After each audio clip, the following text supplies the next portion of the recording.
No fue un día especial. No hubo señales. No hubo intuición ni presentimientos. No pasó nada extraordinario. Y quizá por eso fue tan peligroso. Era un martes cualquiera. Uno de esos días que se confunden con otros, que no se recuerdan, que no parecen importantes. Abrí el portátil como siempre. Me serví café. Dejé el móvil boca abajo para no distraerme y me senté convencido de que estaba haciendo exactamente lo que había que hacer. Trabajar, avanzar, construir. Durante meses había repetido la misma historia, primero en voz alta para otros y luego en silencio para mí mismo. Que las cosas importantes toman tiempo, que los resultados no llegan de inmediato, que primero hay que crear valor, autoridad, confianza, que el dinero es una consecuencia, no el objetivo. Y lo creía, de verdad lo creía. Trabajaba más que nunca, más horas, más esfuerzo, más implicación emocional. Publicaba contenido constantemente, respondía mensajes a cualquier hora, aceptaba reuniones que no me apetecían, proyectos que no entendía del todo, colaboraciones que sonaban bien pero no estaban claras. Todo parecía movimiento, todo parecía progreso. Desde fuera mi negocio estaba vivo, había actividad, ruido, interacción. Desde dentro yo estaba cansado pero orgulloso, porque el cansancio se había convertido en una prueba de que lo estaba haciendo bien, de que estaba pagando el precio necesario para llegar a algo más grande. Eso es lo que nadie te advierte. El esfuerzo constante puede convertirse en una trampa muy elegante, especialmente cuando nadie te exige resultados concretos. Si alguien me hubiera preguntado ese día cómo iban las cosas, habría respondido sin dudar que bien, que muy bien incluso, que estaba creciendo, y lo habría dicho convencido, no por mentir, sino porque había aprendido a medir el éxito con señales superficiales, likes, comentarios, mensajes de personas diciendo que lo que hacía les ayudaba, que les inspiraba, que les parecía valioso. Seguidores nuevos, ideas nuevas, conversaciones, invitaciones. Movimiento constante, ruido constante. El problema es que el ruido se parece demasiado al progreso, y yo los confundí durante demasiado tiempo. Cada mañana abría redes sociales y veía interacción. Cerraba la aplicación satisfecho. Nunca me pregunté lo obvio, no porque no me importara, sino porque me daba miedo mirar. Porque mirar significaba enfrentarse a la posibilidad de que todo ese movimiento no se estuviera transformando en nada real. Había escuchado 1000 veces la misma narrativa, que el primer año es duro, que hay que aguantar, que la constancia siempre gana. Así que cada vez que algo no cuadraba, lo justificaba con una palabra cómoda: proceso. Un mes flojo era proceso. 2, normal. 3, parte del camino.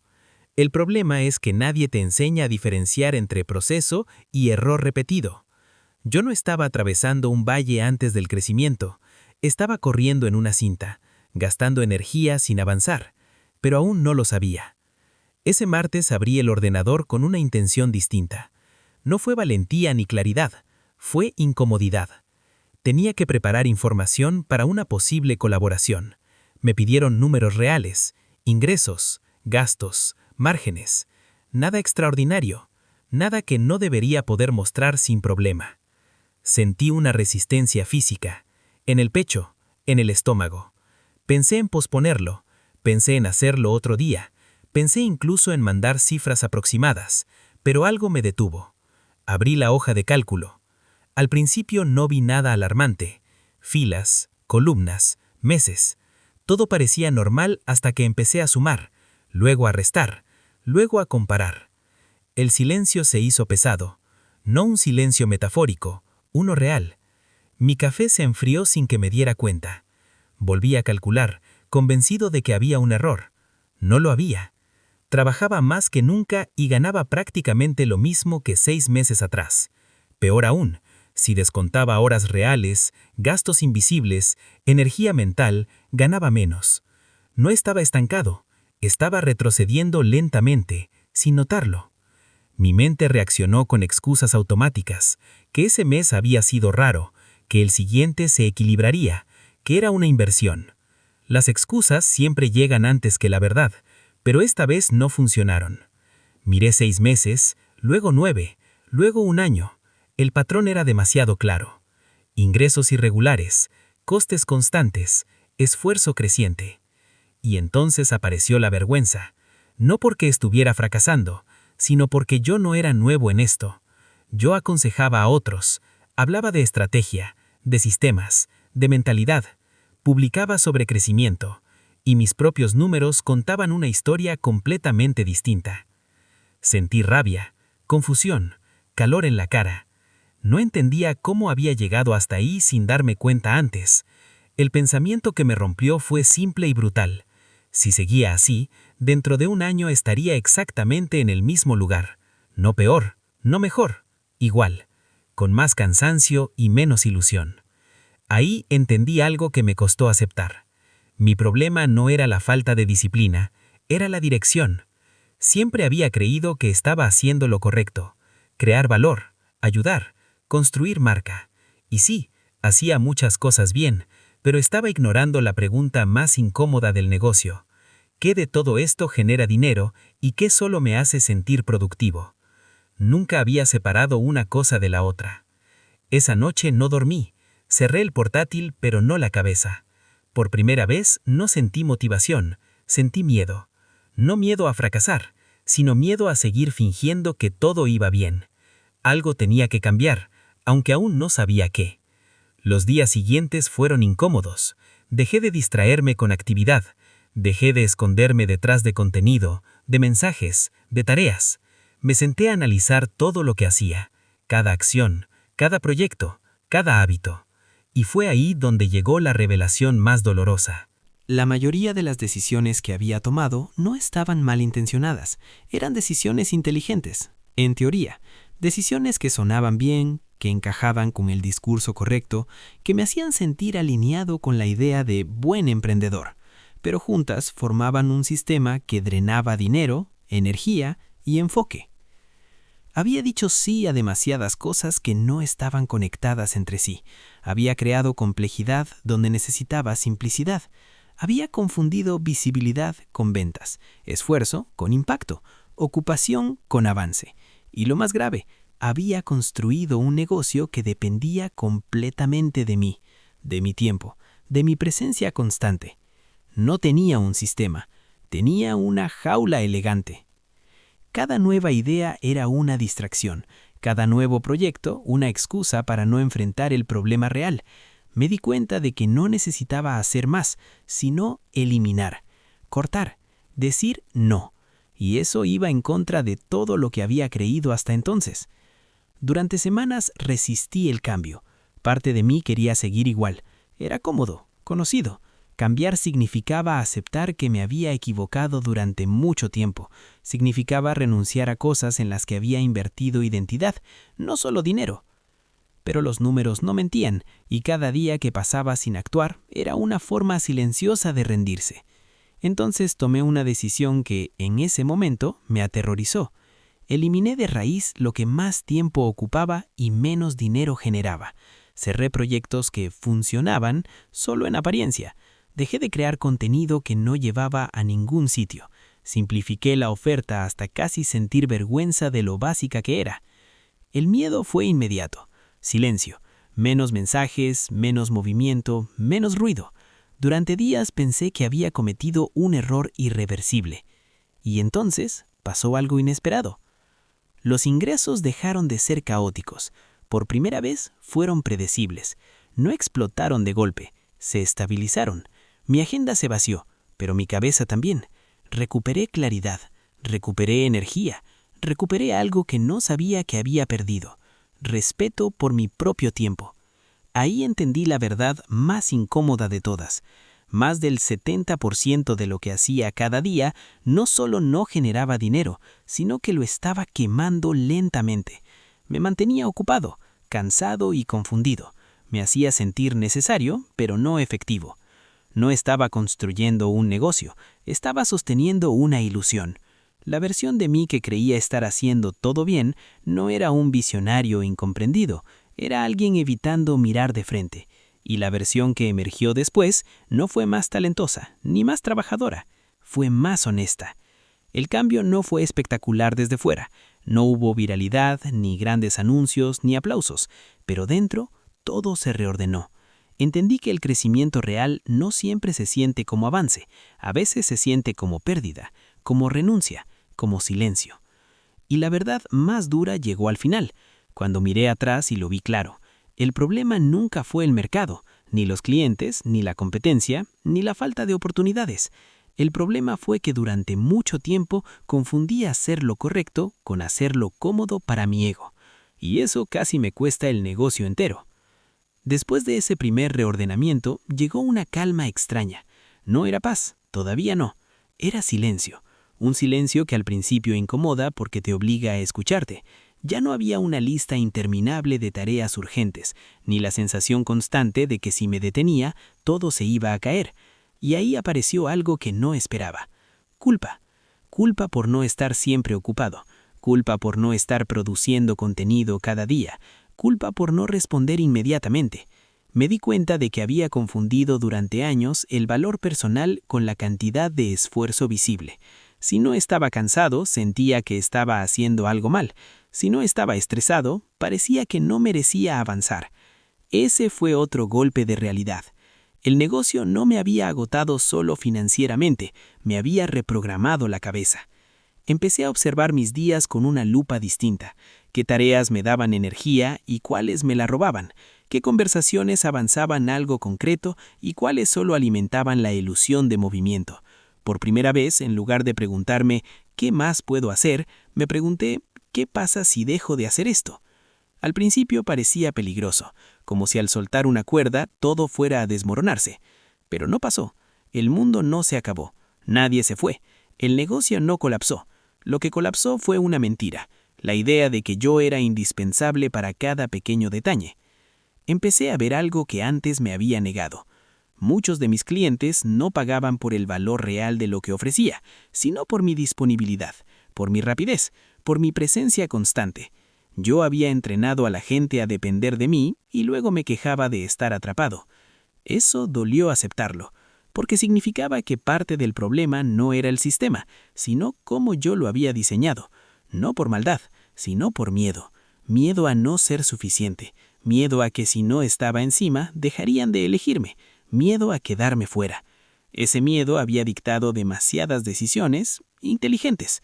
Decisiones como bajar precios temporalmente, como aceptar trabajos mal definidos para ganar experiencia, como personalizarlo todo para dar más valor. Cada una parecía lógica por separado. Juntas formaban una bomba de tiempo. Empecé a hacer algo que nunca había hecho en serio, mirar mis números sin emoción, como si no fueran míos, como si analizara el negocio de otra persona. ¿Qué productos realmente sostenían todo? ¿Qué clientes pagaban sin regatear? ¿Qué tipo de proyectos traían problemas y cuáles fluían? El patrón era incómodo, pero claro.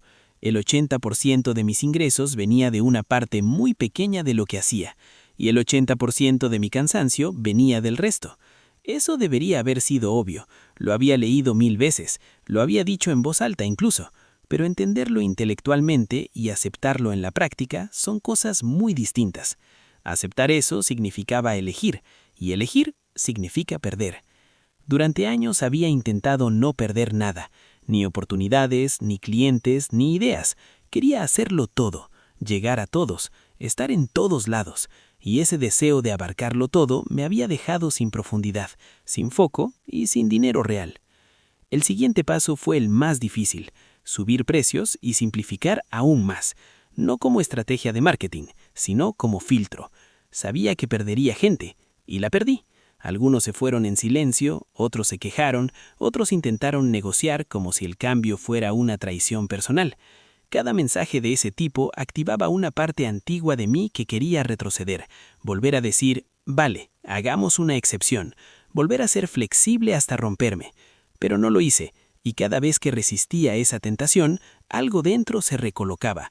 Empecé a notar un cambio que no aparecía en ninguna métrica, pero era más importante. Dejé de sentir ansiedad al abrir el ordenador. Dejé de vivir con la sensación de estar siempre atrasado. Empecé a tener espacio mental para pensar, no solo para reaccionar. Y fue ahí cuando entendí la ironía más grande de todo el proceso. Cuando hacía menos, pensaba mejor. Cuando pensaba mejor, decidía mejor. Y cuando decidía mejor, el negocio empezó a responder. No de forma espectacular, no con fuegos artificiales, sino de la manera más peligrosa para el ego. Tranquila, estable, casi aburrida. Ingresos previsibles, menos clientes pero mejores, menos trabajo pero más impacto, menos ruido pero más control. Y entonces llegó el momento verdaderamente incómodo, el momento de mirar atrás con claridad total.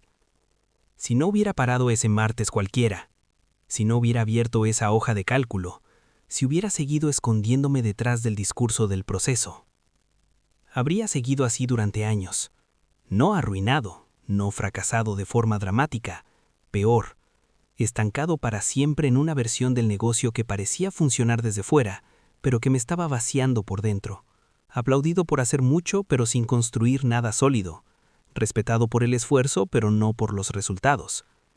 Ese es el verdadero peligro del autoengaño en los negocios modernos. No te destruye de golpe, te adormece, te mantiene ocupado, te hace sentir válido mientras te aleja lentamente de lo que dices querer. La parte más dura de aceptarlo fue esta. Nadie me había engañado. No fue el mercado, no fueron los clientes, no fue el contexto. Fui yo, eligiendo cada día lo cómodo en lugar de lo efectivo, lo visible en lugar de lo rentable, lo que alimentaba mi identidad en lugar de lo que construía una base real. El shock final no fue descubrir que estaba haciendo cosas mal, fue descubrir que llevaba mucho tiempo haciendo exactamente lo que quería hacer y aún así estaba equivocado. Porque no basta con trabajar duro, no basta con tener buenas intenciones, no basta con hacerlo bien según los estándares equivocados. Los números no mienten, pero tampoco gritan, susurran, y si no los escuchas a tiempo, pueden acompañarte durante años mientras crees que avanzas.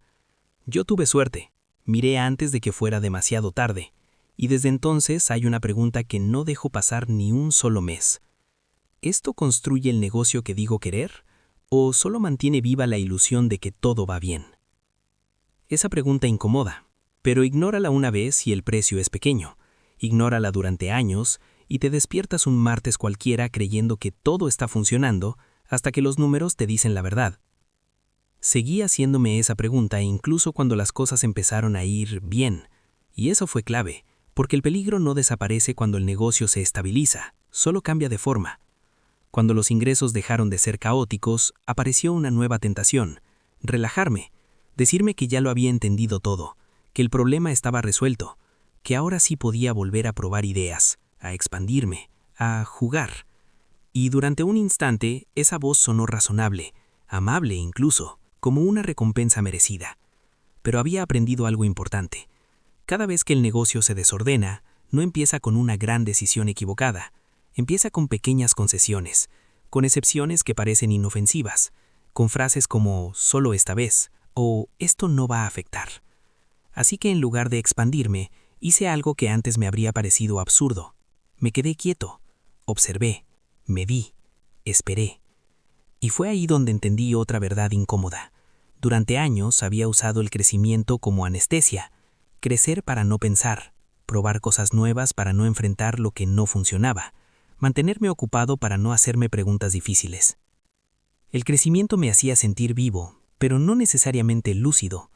Ahora, con menos ruido, empecé a ver cosas que antes estaban ocultas, detalles en la relación con los clientes, patrones en las decisiones que tomaba bajo presión, momentos en los que volvía, casi sin darme cuenta, a comportarme como antes, a decir sí cuando quería decir no, a justificar acciones que no encajaban con el sistema que estaba construyendo.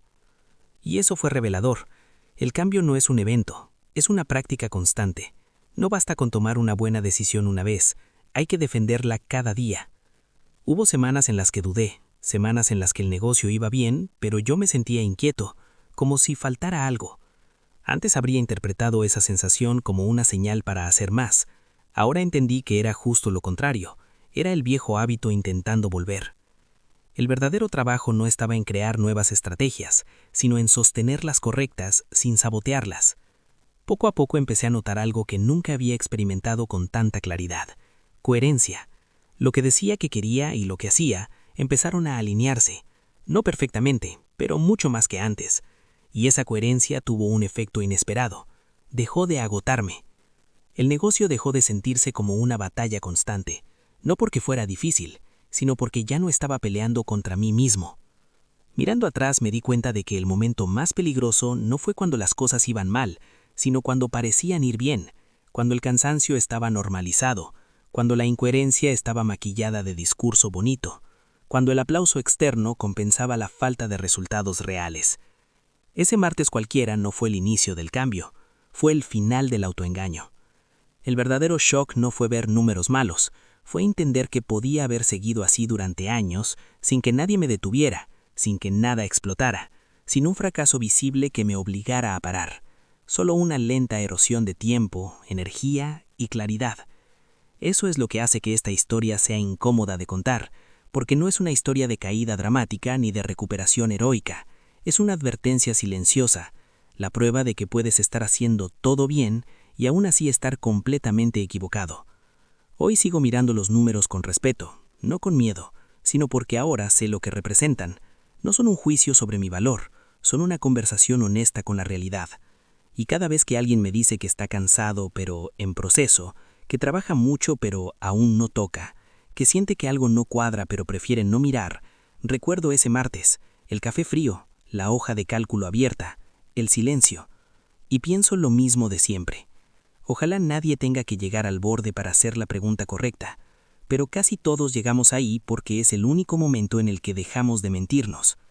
El negocio no casi me arruinó por falta de esfuerzo, casi me arruinó porque durante demasiado tiempo confundí sentirme productivo con ser efectivo, y esa confusión, silenciosa y cómoda, es mucho más peligrosa que cualquier error evidente. Por eso hoy no persigo crecimiento por crecimiento, persigo claridad, porque la claridad no hace ruido, pero sostiene todo lo demás. Y si algo aprendí de verdad, es esto. Cuando crees que todo va bien, es exactamente el momento de mirar los números.